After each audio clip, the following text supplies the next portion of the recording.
গাজার যুদ্ধবিধ্বস্ত জনগণের জন্য খাদ্য ও ঔষধ বহনকারী আন্তর্জাতিক নৌযানবহর গ্লোবাল সুমুদ ফ্লোটিসার কয়েকটি নৌযান আটক করার ঘটনায় ইউরোপের বিভিন্ন শহরে বিক্ষোভ শুরু হয়েছে। বুধবার সন্ধ্যায় ভূমধ্যসাগরের গাজা উপকূলের কাছে পৌঁছানোর পর ৪৩টি নৌযানের মধ্যে ১৩টি আটক করে ইসরায়েলের নৌবাহিনী। এসব নৌযানে থাকা ২ শতাধিক ক্রু ও স্বেচ্ছাসেবীকে ইসরায়েলের বন্দরে নিয়ে যাওয়া হয়, যা আন্তর্জাতিক মহলে তীব্র প্রতিক্রিয়ার জন্ম দেয়। ঘটনার পরপরই ইতালি, স্পেন, জার্মানি, যুক্তরাজ্য ও বেলজিয়ামে ফিলিস্তিনপন্থী আন্দোলনকারীরা সড়কে নেমে প্রতিবাদ জানায়।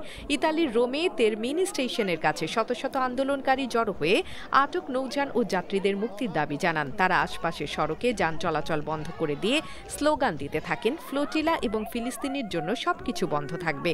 বিক্ষোভস্থলে বিপুল সংখ্যক পুলিশ সদস্য উপস্থিত থাকলেও কোনো সংঘাতের ঘটনা ঘটেনি। ইউরোপ জুড়ে এই প্রতিবাদ ইসরায়েলি পদক্ষেপের বিরুদ্ধে আন্তর্জাতিক সংহতির বহিঃপ্রকাশ হিসেবে দেখা হচ্ছে।